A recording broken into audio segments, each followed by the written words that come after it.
Fireworks. Even though by the time I edit this, it'll probably be well into January.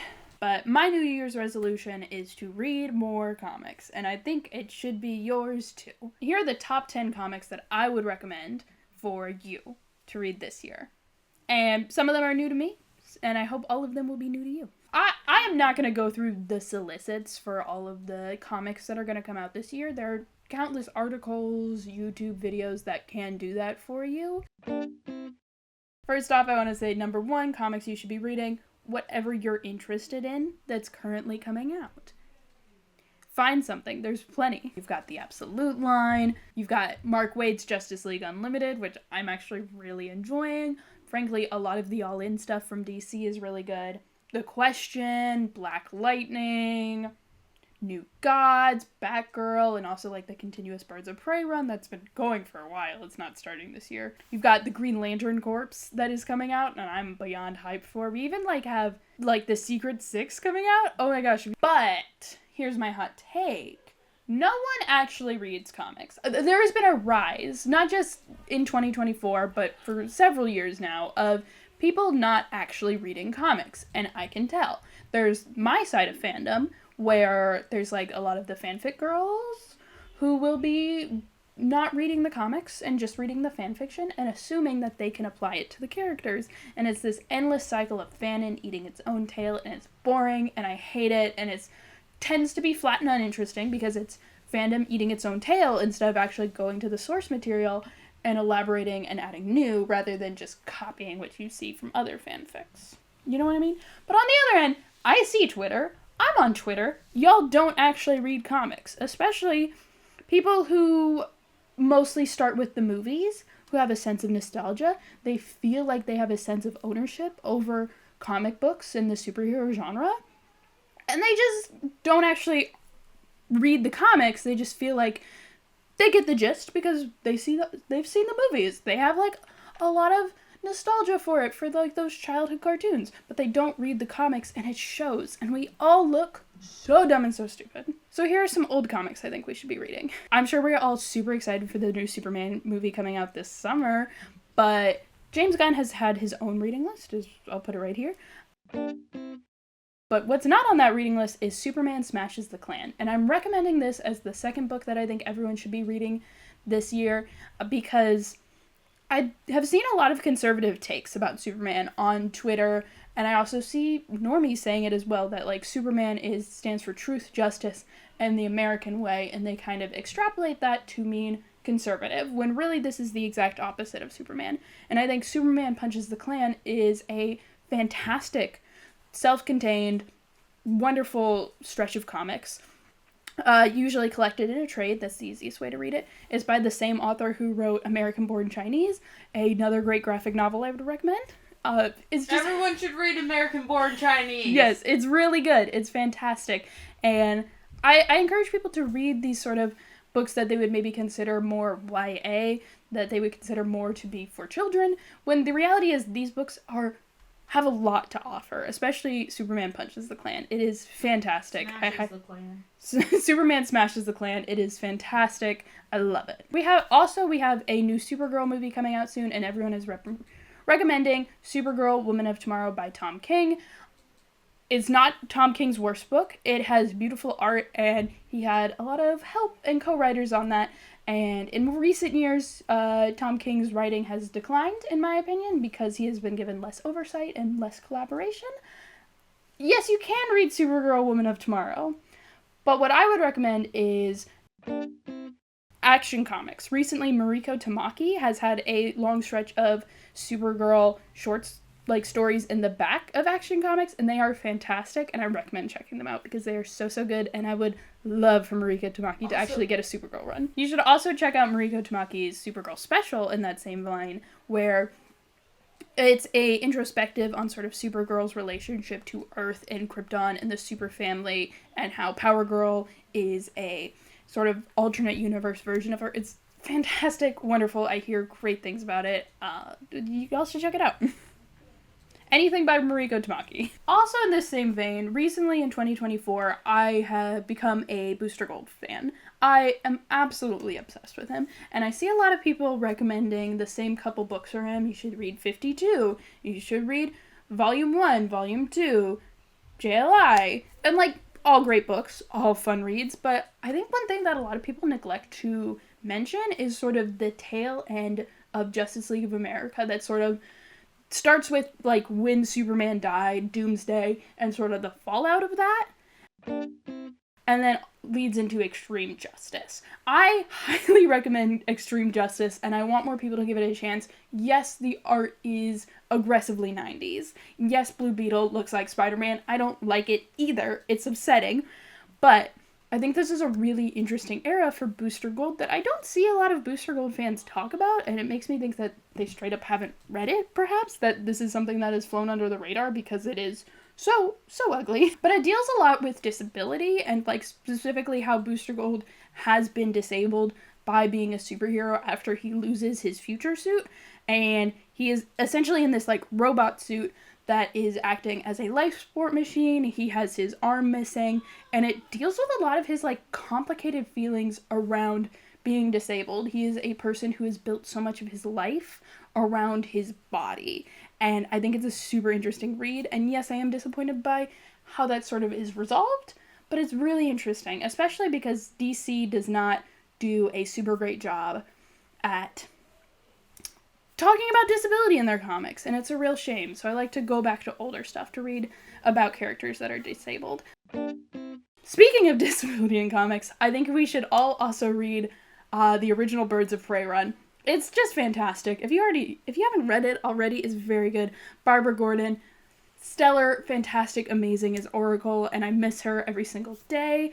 I think there's a lot of people who don't like Barbara as Oracle because Killing Joke was disgustingly misogynistic, and that is what disabled her, but I truly do believe that Barbara can be disabled, whether born with a disability or developing it through a different Batgirl-related injury. But either way, Barbara being disabled is incredibly empowering to her character. It lets her move on from being a girl to being her own leader of her own team. It's fantastic. And in addition to that, you also have Blue Beetle.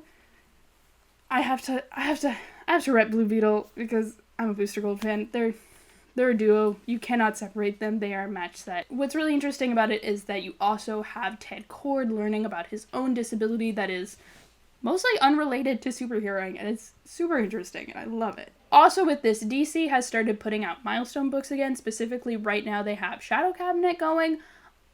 I personally haven't been reading it because Shadow Cabinet is not the part of Milestone that I like. The part of Milestone I like is Icon, and I think everyone should go read the original Icon. It is so good. It was recommended to me by my beloved friend Renna. She's lovely. I wish I had a channel to plug for her. Plug my channel. She's on it. She's on our live show. You guys should go check out Ash and their fantastic friends. But it's just so good, and I want more people to, like, put respect on Icon and Rocket. They're just fantastic. It is a really good series. It is so interesting. It really plays with the dynamic of, like, what it means to be a superhero, and it has, like, a lot to say about Black identity, which I am obviously not super great at speaking on, but it is really good, really fascinating, and it's also just fun. It can be really fun, and it can also be really deep and heavy, and it is a masterclass in what superhero comics can be. Everyone should go read Icon. This is so good. If you have to read anything on this list, it should be Icon. And with Green Lantern Corps coming out soon, I'm so excited for it. I think the way you should prepare for it is by reading Green Lanterns with an S at the end.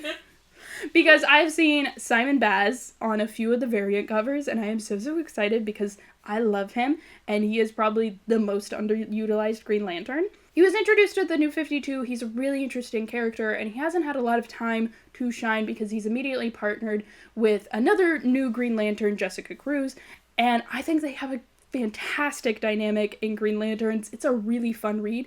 It's like a fairly long run, like 50 issues. I did not notice how long it was because I was so sucked in. Every time I would finish an issue, I would just be like, next issue, please, I need it. It is fantastic. They, unfortunately, don't get to have a romance, but I thought they did. They're really cute together, and I hope we get to see them interact more in Green Lantern Corps. So read this to prepare. It's so good. It's so good. Another older comic I have to recommend is Young Justice. It is fantastic. A lot of people will sing this book's praise. I just like this sort of era of DC. This like fun 90s era. I like all the characters in it. It's a really good time. It was recommended to me by my friend Ion. I've been enjoying reading it so much. I think if you are a fan of younger superhero teams, you're obviously going to enjoy this. If you like the Titans, there's been a lot of hype coming from Marvel with like the Young Avengers, and I think the Young Justice book is a better version of that. Like, well and truly, there are a lot of advantages to Young Avengers, the comics, but with the TV show or whatever the MCU does with it, it's gonna be ass. Just read Young Justice. I promise you it's gonna be better than whatever Marvel puts out. We're leaving our relationship with Marvel, our fan feelings with Marvel in 2024. They should have removed Sabra from Captain America 4. That's all I'm gonna say. Especially what you should be reading in 2025 is more indie comics. Personally, I've been getting really into Boom Studios recently, and I'm looking forward to reading more of them. So far, I've read Judas and Abbott. Most of Boom's, like, non-IP comics tend to be 5-issue miniseries that will eventually get collected into trades, and I've been able to find a lot of them at local comic book shops. You can order them directly through Boom's website. They're all fantastic. They have so many series, and there's so much to choose from.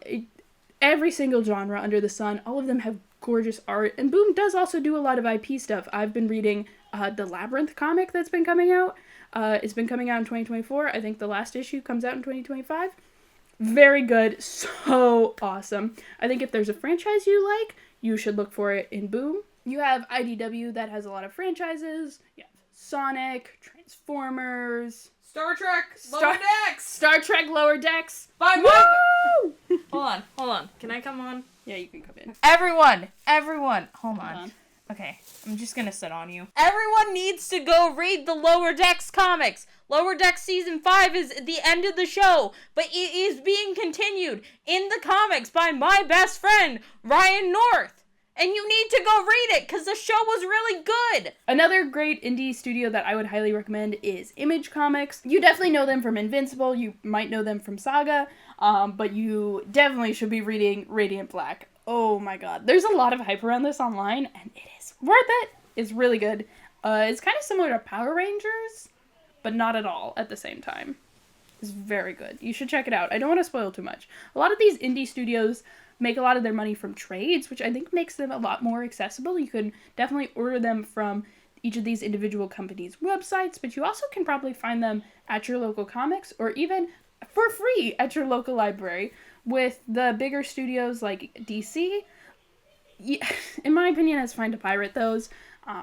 They make a lot of their money in different departments, but with indie comic publishers, I really recommend buying them if you can.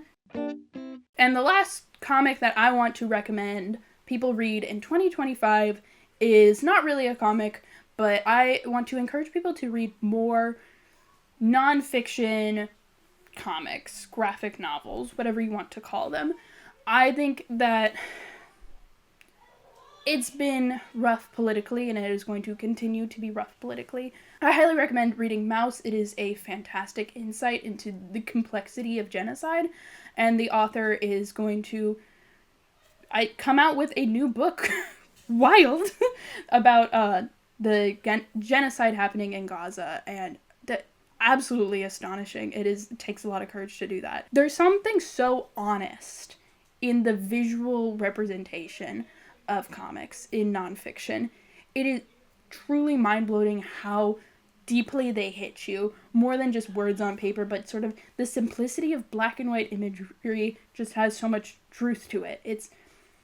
It really hits you, and it makes you comprehend the horrors in ways you didn't know you could. It is a truly amazing book, and I think we all need to be reading that in this time. And in addition to that, I also think we should be reading more works by Middle Eastern authors. You have works like Squire, which are fiction and wonderful and written by a Palestinian author. But you also have other nonfiction works like Persepolis, I hope I'm pronouncing that right, that is written by an Iranian woman and her experiences growing up there. And it really humanizes the Middle East in a really interesting way that I think is very important for American audiences. And again, truly beautiful, gripping artwork. Highly recommend. A lot of people don't know that it's 2 volumes. It is. Read both.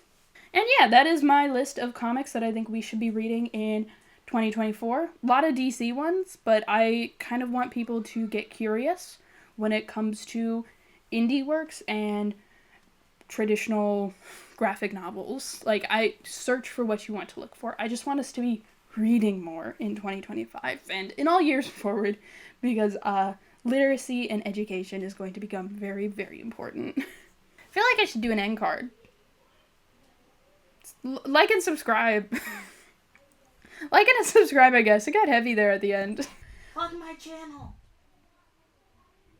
No. Damn it.